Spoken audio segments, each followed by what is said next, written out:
नमस्कार, आप सबका स्वागत है। ये मेरा पहला ब्लॉग है जो राजस्थान की कल्चर पर या राजस्थान के रीति रिवाजों पर है। ये गणगौर का उद्यापन है जिसमें ये देखिए ये एक मांडना मानते हैं जिसमें व्रत खोलने के लिए जो जो तीजनियाँ आती है उन सब के चित्र इस पे बनाए जाते हैं। इसके बारे में आपको आगे बताऊंगी पूरी जानकारी। ये जो जोड़ा है जिसने उद्यापन किया है ये अपने घर से चरूड़ी जिसे कहते हैं चरूड़ी जो इन्होंने सर पे ले रखी है। इसके अंदर जल और फूल रखकर इसे आर्ट पहनाकर यानी गहने पहनाकर ले जाया जाता है। कई लोग इसे तैयार करके भी ले जाते हैं। ये खेजड़ी के पास जाते हैं और खेजड़ी की दोनों जने मिलकर पूजा करते हैं। खेजड़ी को यहाँ पर राजस्थान में तुलसी का रूप माना गया है, तो यहाँ पर जब भी कोई काम होता है तो खेजड़ी की ही पूजा की जाती है। तो उसके बाद जो जो महिलाएं इस व्रत के उद्यापन में बुलाई जाती है, जिनको दातन दे के तीजड़ियों के रूप में बुलाया जाता है, वे सभी महिलाएं भी बैठकर इसी खेजड़ी की पूजा की जाती है। सभी यहीं पर बैठकर कथा सुनते हैं गणगौर माता की, आस माता की और पीपली की। वहाँ कथा सुनकर फिर सभी लोग बारी बारी से इसमें यहाँ अपनी पूजा करते हैं। इसमें कई महिलाएं शादीशुदा भी होती है, कई कंवारी भी होती है और सब मिलकर इसमें पूजा करते हैं तथा अपने और सबकी अच्छे की कामनाएं की जाती है। गणगौर पूजा में जब तीजनियाँ बुलाई जाती है तो उसमें एक तीजनी जोड़े से बुलाई जाती है, यानी शादीशुदा जोड़ा बुलाया जाता है, जिसमें साक्या कहा जाता है, यानी एक आदमी होना चाहिए, उसे साक्या कहते हैं। उस साक्य के साथ में उसकी वाइफ होती है जो तीजनियों में होती है और वो साक्य के रूप में आता है। सबसे पहले साक्या ही व्रत खोलता है और फिर सबको कहते हैं कि आप ये व्रत खोलना शुरू करें। फिर यहाँ परिक्रमा दी जाती खेजड़ी की। इस परिक्रमा को लेने के बाद ये सब लोग वापस घर की तरफ जाएंगे, क्योंकि यहाँ पूजा पूरी हो जाती है। इस पूजा को काफ़ी टाइम लग जाता है क्योंकि कथा वगैरह होती है, फिर सब लोग जल चढ़ाते एक एक करके। इस तरह से ये होता है। गणगौर एक बहुत अच्छा उत्सव है। ये 5 से 6 घंटे का उत्सव होता है। उसके बाद ये सभी घर के अंदर आते हैं ढोल नगाड़ों के साथ में, ताकि उन्होंने वहाँ पूजा कर ली और घर की तरफ आए। ये साक्या और वो होते हैं तीजनी।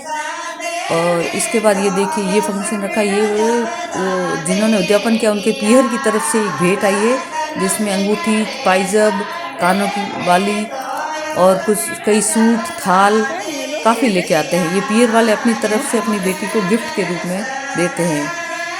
क्यों ये थोड़ा उजमना या उद्यापन थोड़ा बड़ा माना जाता है, तो इसमें सब लोग अपनी अपनी तरफ से जो भी इस जोड़े को गिफ्ट दे सकते हैं, उपहार देते हैं, सभी लोग देते हैं अपनी तरफ से। ये उनके पीहर की तरफ से आया हुआ था। और इस तरफ भी देखिए मंदिर के पास में ये मांडना को बनाया हुआ है। और ये महिलाएं हैं जो पीहर से आए हुए लोग एक तरह से गिनायत होते हैं या समधी होते हैं, तो उनको सब जब खाना खाते हैं वो लोग, तब उनको यहाँ से हंसी मजाक के रूप में गालियाँ गाना जिसको कहा जाता है, या उनको उनके ऊपर कुछ ऐसे ही गाने गाए जाते हैं। ये यहाँ का रिवाज है। जब भी कोई समधी या गिनायत आते तब उनको ये इस तरह से गाने गाए जाते हैं, जिससे वो खुश होकर सबको शाबाशी देते हैं। और ये देखिए ये पूरा इनके है। ये सब होने के बाद इसमें सबको तीजनियों को व्रत खोलाया जाता है। व्रत खोलाते हैं तब तक आप मान लीजिए 4 से 4:30 बज जाते हैं। कई बार थोड़ा लेट भी हो जाता है क्योंकि सब इकट्ठे होते हैं, कथाएं करते हैं, पूजा पाठ होती है, उसमें लेट हो जाता है। और ये देखिए सब तीजनियाँ हैं, सब व्रत खोल रही है अपना अपना।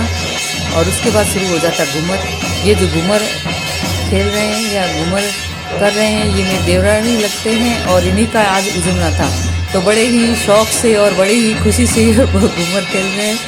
इन्हें घूमर का वैसे भी बहुत ज़्यादा शौक है और ये बहुत ही अच्छा और सुंदर घूमर खेलते हैं। बाकी सभी अभी आएंगे धीरे धीरे, पर पहले सबसे पहले शुरुआत इन्हीं से की गई है। ये यहाँ घूमर तो हमारे बहुत ही ज़्यादा होता है। हर चीज़ में, शादी ब्याह कोई भी उत्सव होता है तो घूमर बहुत ही यहाँ अच्छे से खेला जाता है।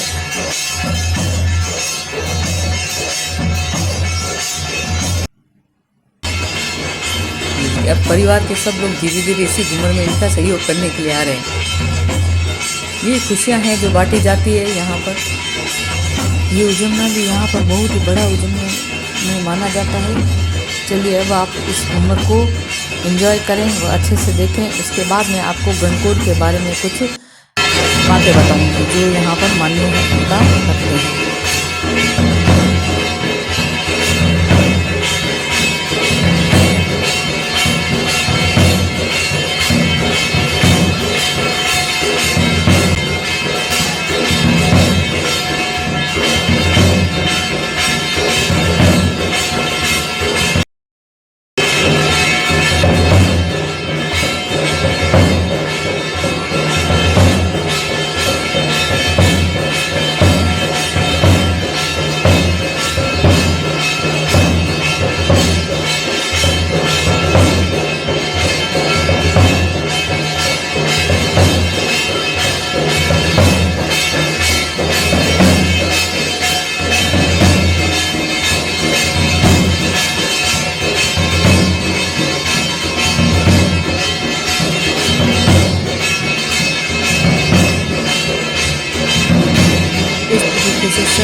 मस्ती करते हुए घूमर मेला घोल किए गए और सबने बहुत ही मस्ती से किया। अब मैं आपको हमारे यहाँ पर जो मान्यता हैं उनके बारे में कुछ बताती हूँ। मैं जोधपुर की शेरगढ़ तहसील के गांव से हूँ, तो मैं आपको यहाँ के गणगौर उद्यापन या यहाँ की बोलचाल की भाषा में बोले तो गणगौर के उजमने के बारे में मान्यताएं बताती हूँ। गणगौर का उद्यापन चैत्र के नवरात्रों में किया जाता है या चैत्र में ही होता है।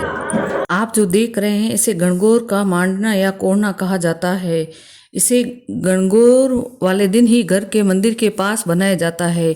इसमें सबसे ऊपर गणगौर माता का नाम लिखा जाता है, उसके बाद गणगौर माता और ईसब जी को बनाया जाता है।